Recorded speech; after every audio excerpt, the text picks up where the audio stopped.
Hello dear students, welcome in ASC starter. आज मैं आपको वर्कशीट नंबर 77 करवा रहा हूँ। ये सोशल साइंस की क्लास 9 की 1 फरवरी की रहेगी और ये आपकी जो बुक है हिस्ट्री की, ठीक है, उसमें आपका जो चैप्टर है 3 वो इसमें करवाया जा रहा है, ठीक है। और आपसे 5 क्वेश्चन पूछे गए हैं, तो हम शुरुआत करते हैं। फटाफट पहले समझ लेते फिर आंसर करेंगे, ठीक है। तो यहाँ बताया गया प्रथम विश्व युद्ध के बाद जर्मनी, मतलब जब प्रथम विश्व युद्ध खत्म हो गया, आपको पता होना चाहिए कि प्रथम विश्व युद्ध 1914 से लेकर 18 तक चला था। और जब ये खत्म हो गया तो उसके बाद जर्मनी की बहुत हालत ख़राब हो गई। देखो क्या हुआ। युद्ध का हार जाना वायमर गणराज्य पर थोपने से जर्मनी के लोगों में पराजय का अपराध बोध था। सुन रहे हो, मतलब जब युद्ध हार गए तो जर्मनी के ऊपर सारा का सारा युद्ध का पैसा कि भाई तुम भरो, और राष्ट्रीय अपमान के साथ हर्जाना चुकाने की वजह से आर्थिक स्तर पर भी वे अपंग हो चुका था और कर्जा चुकाते चुकाते उसकी हालत ख़राब हो गई। वायमर गणराज्य के हिमायतियों को नवंबर के अपराधी कहकर उनका खुलेआम मजाक उड़ाया गया, क्योंकि वायमर गणराज्य संभाल रहा था तो ये मजबूर हो गया, टैक्स चुकाता रहा, सारा कर्जा चुकाता रहा। और जर्मनी के लोग वायमर गणराज्य से गुस्सा हो गए, क्योंकि वायमर गणराज्य जर्मनी का था। इस मनोदशा का 30 के दशक के शुरुआती राजनीतिक घटनाक्रम पर गहरा असर पड़ा और जो पॉलिटिक्स है ना उस पर बहुत बड़ा प्रभाव पड़ा। अब समाज में सिपाहियों को आम नागरिकों के मुकाबले ज़्यादा सम्मान दिया जाने लगा। अब ना जो सिपाही थे उनकी वैल्यू बढ़ गई। राजनेता और प्रचारक इस बात पर जोर देने लगे कि पुरुषों को आक्रामक, ताकतवर और मर्दाना गुणों वाला होना चाहिए। सार्वजनिक जीवन में आक्रामक, फौजी प्रचार और राष्ट्रीय सम्मान और प्रतिष्ठा के सामने बाकी सारी चीज़ें कम महत्व की हो गई। मतलब सिर्फ प्रतिष्ठा, इज्जत, मान देश की वो पहले हो गई। फिर नए राजनीतिक विचारों का उदय होने लग गया, मतलब नई पॉलिटिक्स आने लग गई।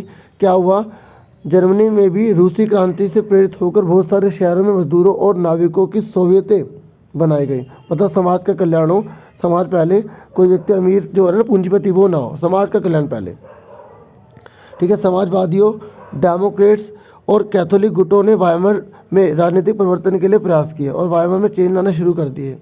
फिर क्या हुआ, स्पार्टकिस्टों ने जर्मनी में कम्युनिस्ट पार्टी की नींव डाली। इसके बाद कम्युनिस्ट, साम्यवादी और समाजवादी एक दूसरे के कट्टर दुश्मन हो गए और हिटलर के खिलाफ कभी भी साझा मोर्चा नहीं खोल सके, ठीक है। और क्रांतिकारी और उग्र राष्ट्रवादी दोनों ही खेमे रेडिकल समाधानों के लिए आवाज़ उठाने लगे। रेडिकल, आपको मैंने बताया था, एक ऐसी सोच, एक ऐसा विचार होता है जो चाहता है परिवर्तन हो, सम्मान मिले, ठीक है। फिर आर्थिक संकट क्या आया, सुनिए। जर्मनी ने पहला विश्व युद्ध मोटे तौर पर कर्ज लेकर लड़ा था और युद्ध के बाद तो उसे स्वर्ण मुद्रा में हर्जाना भी करना पड़ा, ठीक है, भरना पड़ा ना उससे हर्जाना, सारा पैसा उसका जाता रहा। और इस दोहरे बोझ से जर्मनी के स्वर्ण भंडार लगभग समाप्त होने की स्थिति में पहुंच गया और उसका सारा सोना खत्म होने लग गया। फिर आखिरकार 1923 में जर्मनी ने कर्ज और हर्जाना चुकाने से इनकार कर दिया और जर्मन सरकार ने इतने बड़े पैमाने पर मुद्रा छाप दी कि उसकी मुद्रा मार्क का मूल्य तेज़ी से गिरने लगा। मतलब इतने पैसा छापा, इतना छापा कि उसकी वैल्यू गिर गई।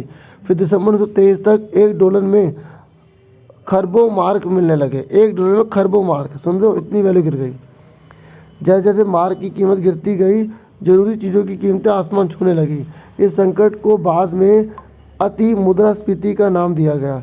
जब कीमतें बेहिसाब बढ़ जाती हैं तो उस स्थिति को अति मुद्रास्फीति का नाम दिया जाता है, ठीक है। मतलब जब रेट बढ़ जाए और डिमांड जो है वो बहुत ज़्यादा हो, ठीक है, तो रेट बढ़ जाते हैं। तो डिमांड बहुत ज़्यादा थी, ठीक है, और उतनी चीज़ें बन नहीं रही थी, ठीक है, और बहुत बड़ी मात्रा में क्या हुआ, कीमतें बढ़ती जा रही थी, तो उसे बोलते हैं अति मुद्रास्फीति।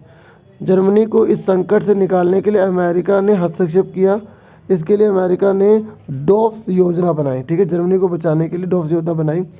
इस योजना में जर्मनी के आर्थिक संकट को दूर करने के लिए हर्जाने की शर्तों को दोबारा तय किया गया। भाई दोबारा हर्जाना, देखो मतलब अमेरिका भी लिहाज नहीं कर रहा मतलब सुधार तो कर रहा है लेकिन वो कह रहा है हर्जाना भरेगा, ठीक है। फिर क्या हुआ, जर्मनी में आर्थिक सुधार अमेरिका से लिए गए कर्जों पर आश्रित था और अमेरिका कर्जे दे रहा था, मतलब। और जब 1929 में अमेरिका में वॉल स्ट्रीट एक्सचेंज, शेयर बाजार धराशायी हो गया, मतलब पूरा बैठ गया, ख़राब हो गई हालत, तो जर्मनी को मिल रही ये मदद भी रातों रात बंद हो गई और सारी मदद जर्मनी की बंद हो गई। और 1929 से 1932 की इस मंदी का सबसे बुरा प्रभाव जर्मन अर्थव्यवस्था पर पड़ा। जर्मनी की तो बहुत बुरी हालत हो गई, जैसे बेरोजगारी, अपराध, चारों तरफ गहरी हताशा का माहौल था।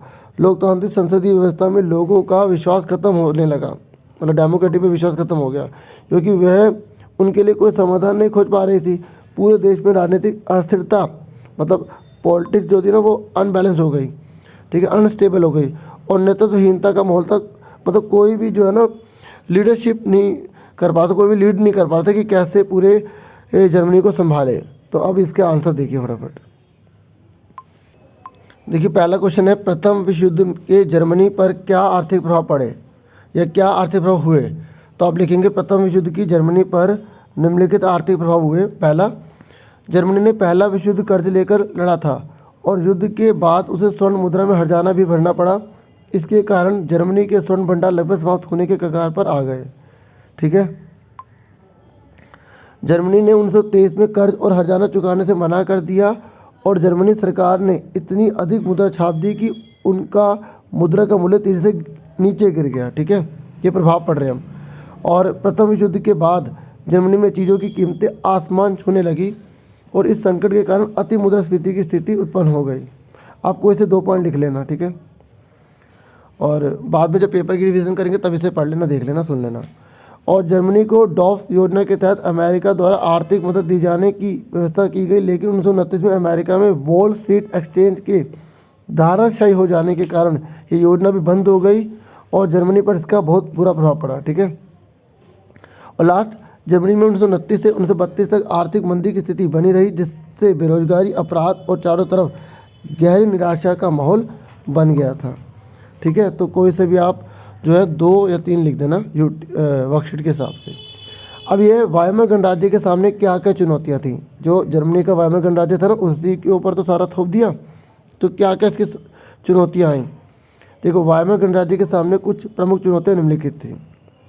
पहला, राष्ट्रीय सम्मान को किस प्रकार से पुनर्स्थापित किया जाए, क्योंकि लोगों का मान सम्मान पूरा घटता चला जा रहा था, बहुत ज़्यादा उन्हें बुरा झेलना पड़ रहा था, है ना, और हार गया था ना। इसलिए जर्मनी को वैश्विक स्तर पर नवंबर के अपराधी कहकर, यहाँ पर कहकर, ठीक है, कहकर उसका मजाक उड़ाया जाने लगा था, जो एक बहुत बड़ा, ठीक है, चिंता का विषय था। किसका था? चिंता का।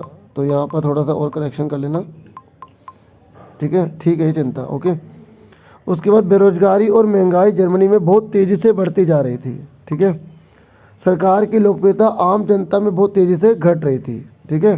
सरकार की लोकप्रियता आम जनता से घट रही थी, सैनिकों के प्रति बढ़ रही थी, है ना। फिर नेक्स्ट क्वेश्चन है, प्रथम विश्व युद्ध के बाद जर्मनी में आए नए राजनीतिक विचारों के क्या कारण थे, मतलब नए विचार क्यों पैदा हुए। तो प्रथम विश्व युद्ध के बाद जर्मनी में आए नए राजनीतिक विचारों के निम्नलिखित कारण थे। पहला, रूसी क्रांति से प्रेरित होकर जर्मनी में भी राजनीतिक परिवर्तन लाने के लिए प्रयास किए गए। दूसरा, जर्मनी की तत्कालीन आर्थिक स्थिति भी नए राजनीतिक विचारों के लिए उत्तरदायी कारक था। कैथोलिक गुटों द्वारा राजनीतिक परिवर्तन के प्रयास किए गए।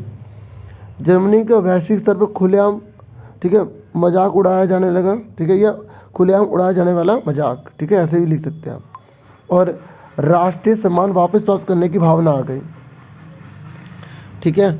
अब उसके बाद लास्ट क्वेश्चन है ये, पांचवा भी क्वेश्चन है हमारा, हाँ, टोटल 5 क्वेश्चन है, ठीक है। तो चौथा देखो पहले, प्रथम विश्व युद्ध के बाद जर्मनी में किस तरह के सामाजिक विचारों को प्रमुखता दी जाने लगी।